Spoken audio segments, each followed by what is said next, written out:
My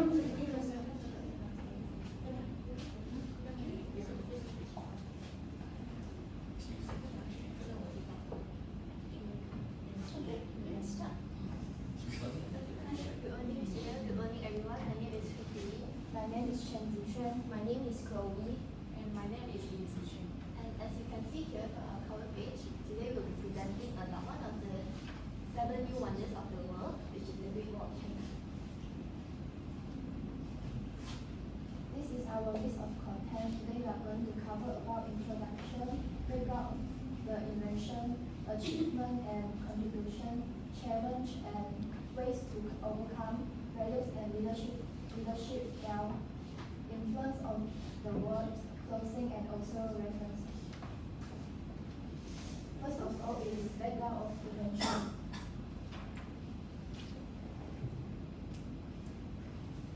You cannot talk about the Great Wall of China without mentioning this man is Emperor Qin Shi Huang. He is the pivotal figure of the Great Wall of China.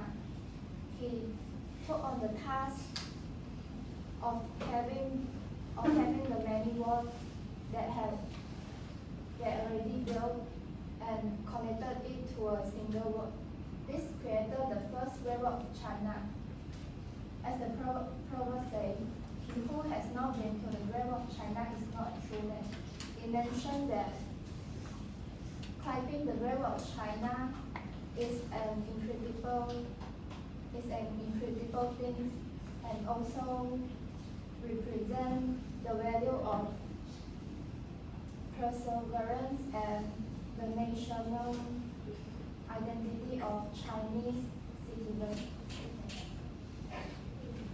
About the Great Wall of China, the length of the Great Wall of China is 21,196.18 kilometers. And the Great Wall of China is extended from Shanghai Guan, the east of Qin Shi Huang City, and to the Jiayi Guan, the west of Gansu. The main section of the Great Wall of China is Wutianyu, Bandaling, Jiankou, and Huanghuachen. I will continue with the primary purpose of the Great Wall of China. The first one is the Great Wall of China as a defense system to protect the country. And the second one is the Great Wall of China as a symbol of national unity, demonstrated the strength and power of the Chinese Empire. The last one is controlling trade along the Silk Road. This is the timeline of the Great Wall of China. During the early wars, separate states built their own walls for defense. During the Qin dynasty, the first emperor that I mentioned just now, Qin Shi Huang, they connected the wall into a single. During the Han dynasty, the wall became strengthened to protect the Silk Road. During Tang dynasty, the wall is largely unuseful as the empire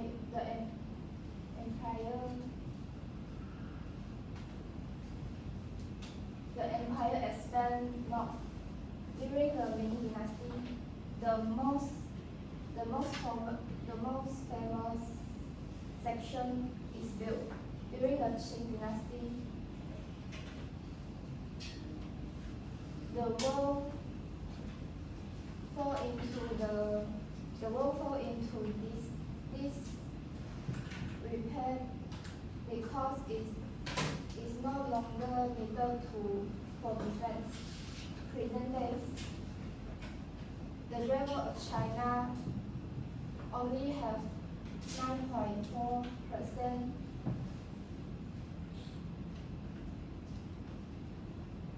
intact, and it is one of the wonder wonder is one of the seven wonders of the world. That's all for me. Next on, I will move on to the achievements and contributions of the Great Wall of China. So the Great Wall of China has brought profound impact in the past and modern times. I will first start with the historical contributions. So historically, the wall provided military defense towards China and the people of China. So back then, there was a group of people called the nomadic people, also known as nomads. Nomads, they often invade normal villages to snatch their loot or snatch their living resources. So to prevent this, the wall served as the border that separated the nomads and the regular villagers, also known as the agrarians. So because of the wall, the nomads were not able to invade the villages anymore. So the wall functioned as a protection to protect China and its people from being invaded from the nomads. So the next one, the wall provided security for the trade route. So as most of us know, the famous trade route of China is called the Silk Road over here. So as you can see here from this map, the red color is the Silk Road, and then this one over here is the Great Wall of China. As you can see, at this point they are extremely close. So the Great Wall back then was used to monitor trading activities going on in the Silk Road. So because of this strategic location, they used the Great Wall to monitor trading activity to see that, oh, are the traders and merchants following the rules, is anything going on? So next we'll look into the modern contributions. So the Great Wall of China has significantly boosted the tourism and economy sector of China. Every year, millions, if not billions of tourists, they visit China just to witness this Great Wall of China. So this generates a very great amount of revenue for the country. Besides that, it also provides a lot of job opportunities for the local residents. So the next one is national pride. So throughout the years, the Great Wall of China has become a symbol of national pride among Chinese citizens. So this can be seen by the many Chinese literature and folklore inspired by the Great Wall. Over here I have an example. This is the folklore of Lady Meng Jiang, which took place at the Great Wall. And the next one, the Great Wall of China was also featured in China's national anthem. So with all of this, you can tell that the Great Wall holds a very important place among the hearts of the Chinese citizens. So now let's move on to the challenges faced by the workers during construction of the wall and how they overcome these challenges. The first one is technical challenges. Before the Sui dynasty, China did not have the advanced building technology yet.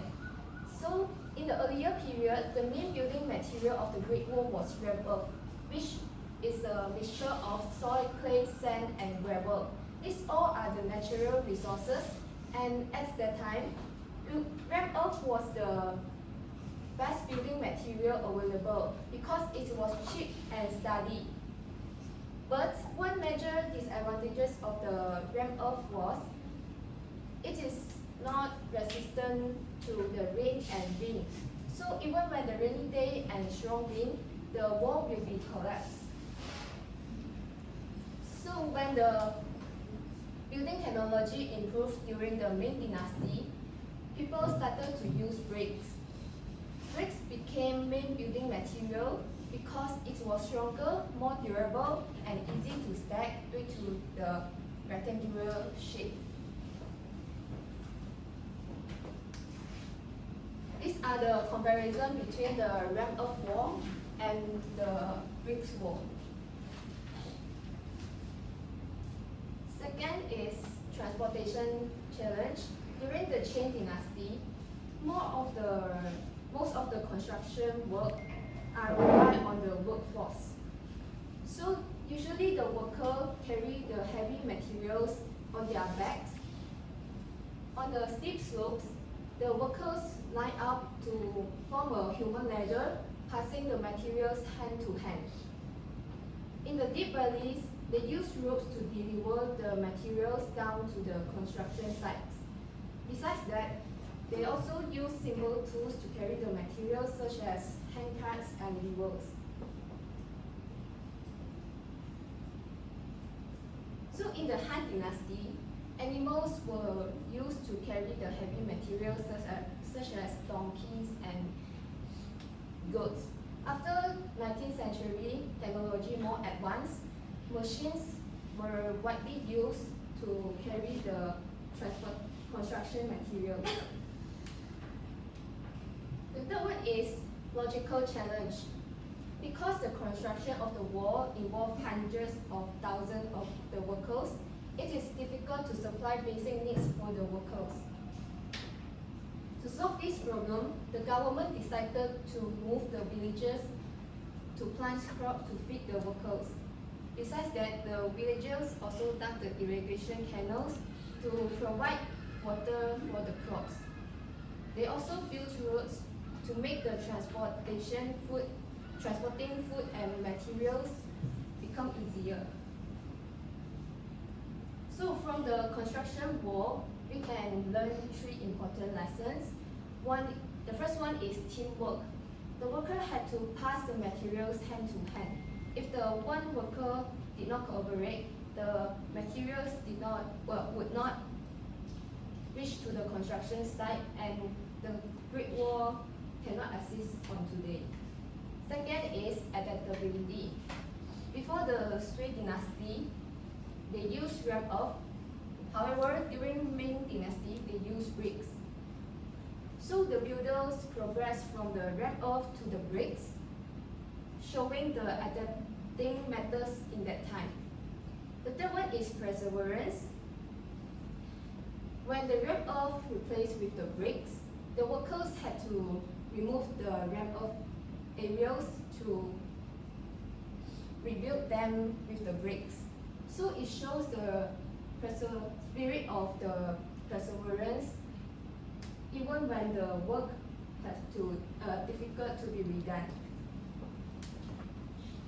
So now I will continue to talk about the leadership style behind the construction of the Great Wall and how they handle the challenge during that time. So during Qing Dynasty, the leadership is highly focused on. So during the Qing Dynasty, the leadership is highly centralized under the Empire Qin Shi Huang. He believed that only strong and unified power could protect the nation and control such a massive project. His leadership style focusing on the quick decision making and absolute authority, everyone followed a clear chain of command. This kind of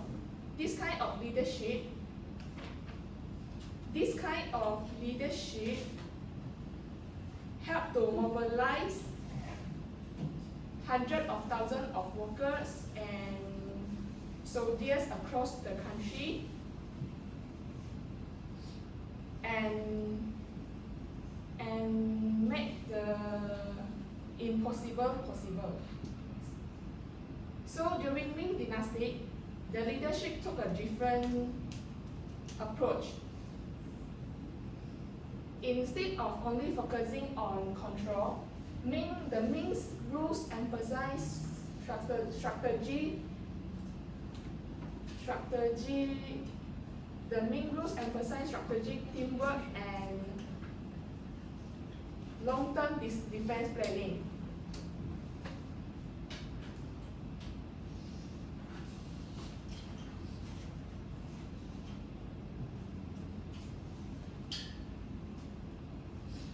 The Ming's and long-term defense planning.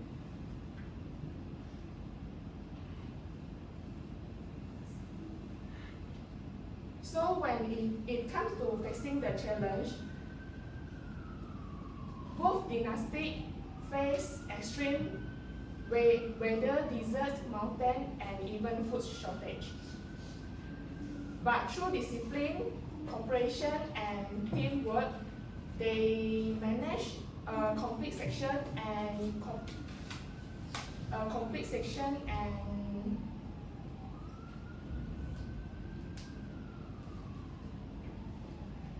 straight over thousands of kilometers. From this example, we can see that the leadership true leadership is not only focusing on the power, but also focusing on how we use the power wisely. How we planning ahead and how we bring people together towards the goals.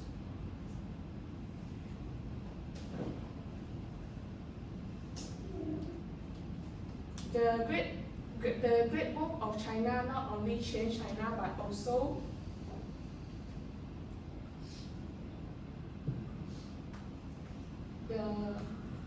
also influenced on the whole world. Globally,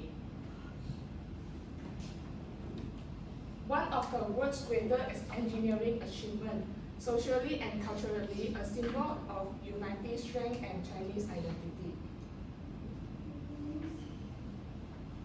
Okay, so after our presentation, we can all tell that the Great Wall of China is far more than just bricks and stone.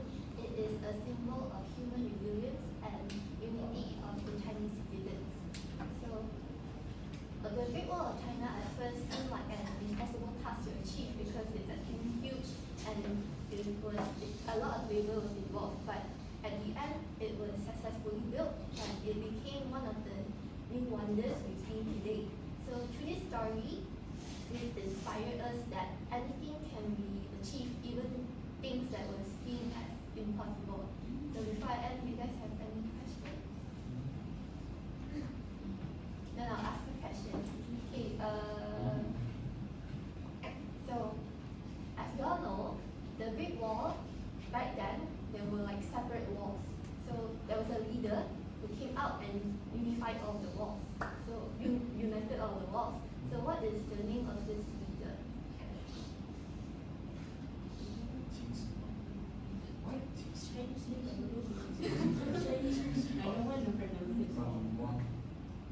Can you raise your hand? Can you raise your hand? It's okay.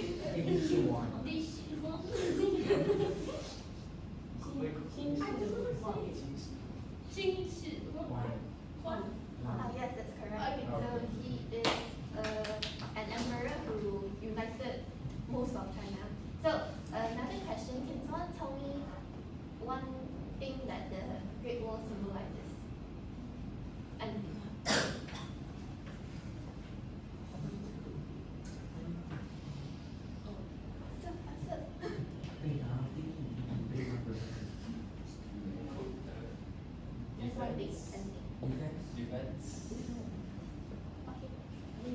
defense is more like its function, you know.